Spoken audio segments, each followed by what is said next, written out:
Hey, what's up guys, back. So finally got the radiator in after waiting for a while. Thanks to Dennis, now I know how we can get them a lot quicker on eBay. I had no idea. But I got the radiator installed. I wanted to show you guys another neat little, I guess, method you can use for turning on the radiator fan on and off automatically. I'm gonna test this probably in another quick little video so you guys can see.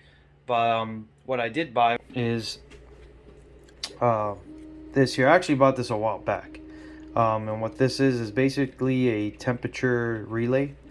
So it has a probe right here that picks up the temperature, and then basically what it does is it runs off 12 volts.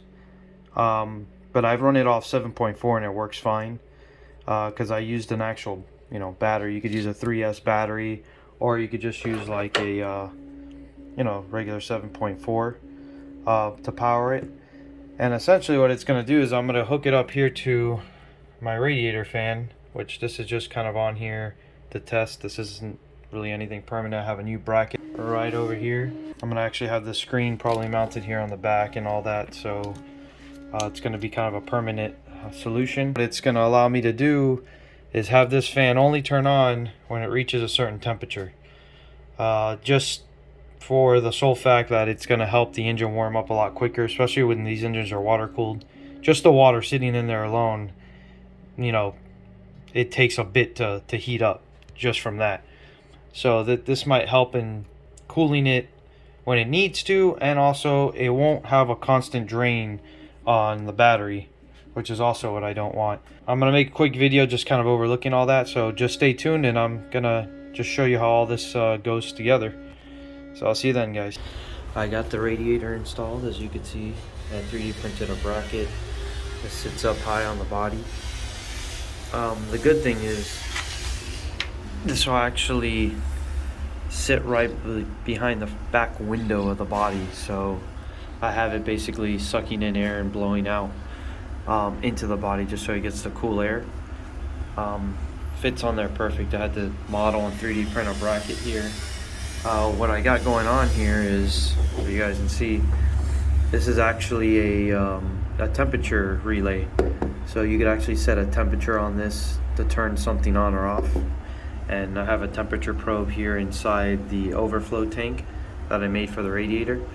So what I'm trying to achieve with this is basically if the temperature gets a certain degree, it turns the fan on for the radiator and starts cooling the engine, just to kind of see if this helps prevent the battery from just draining instead of the fan running the whole time. This is kind of a test just to see how it works, but I'm going to show you guys just so you can kind of see it. Right now I have it set to 125 degrees there, so once it hits 125 it's going to turn the fan on. And that's the current temperature, 77.9 degrees. So I'm gonna start it now, and you guys can kind of see. This is my first time seeing actually if it works too, so hopefully it all goes as planned. So give me a second here. Let's see here.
go.